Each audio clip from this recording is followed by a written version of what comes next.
Hi, Rob Linhart here in the Hazel's Wine Department, and we're bringing you Zuper sales for the week of March 7th. John was the first one to pull you down. He took one drink and he started to clown. Passed you the Hazel, Jane, and Jack.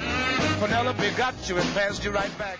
First up, it's back and we're happy for it. This is the 2015 Vicente Gandia Rioja Rioja Tempranillo.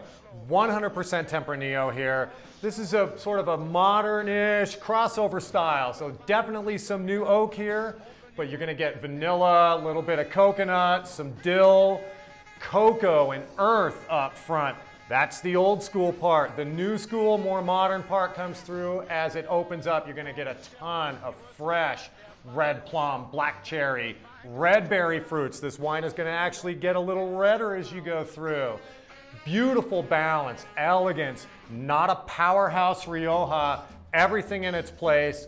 Those of you who are familiar with this wine, I know you're going to be happy. For those of you who haven't tried it, this is an absolutely great entry into a terrific region of Spain. Next up, we're heading to Australia now for the 2018 Barossa Valley Estates Shiraz. This is from the Barossa Valley. This, for an Australian Shiraz, does not have a huge mint eucalyptus element, which we often find in these wines. This is going to open up more sort of classically old world Shiraz. So think meat, roasted meat, smoked meat, a very meaty component. As we get into the wine further, you're definitely going to start to get into some distinct earthy tones. Again, we're going to see, much like the Rioja, a bit of a progression from some darker fruits through into some redder tones. For a Shiraz from Australia, there's a beautiful balance and elegance in this wine. This is a fantastic deal, a great Australian Shiraz, not too far out on either end of the spectrum, great everyday value. Last, but certainly not least, we're heading off to Hungary now. So happy again to see this deal come back on this wine. This is the 2016 Nimrod Kovács Chardonnay.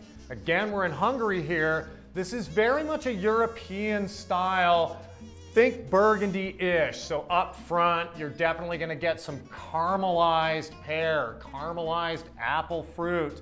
Not a huge oak influence here, but you'll definitely pick up a little bit. They've done a lot of lees stirring here. That's fattened up the texture, giving you a nice round texture. You're gonna get a sort of a buttery, creamy element to this wine. And I mean that literally. For me, the pears, the apples, the stone fruit in this wine kind of smelled a little bit like they've been poached or baked in butter and cream. So texturally, you'll get a little bit of that, but it's much more on the nose. Good, firm, mineral finish on this wine. So again, that's a sort of a burgundy element to this wine. Everything in its place. Don't let the age fool you. This wine is now approaching 5 years old, but it is in a very good place. I highly recommend you check this out. It's a great, balanced style of Chardonnay. John was the first one to pull you down. He took one drink and he started to clown. Passed you the Hazel, Jane, and Jack.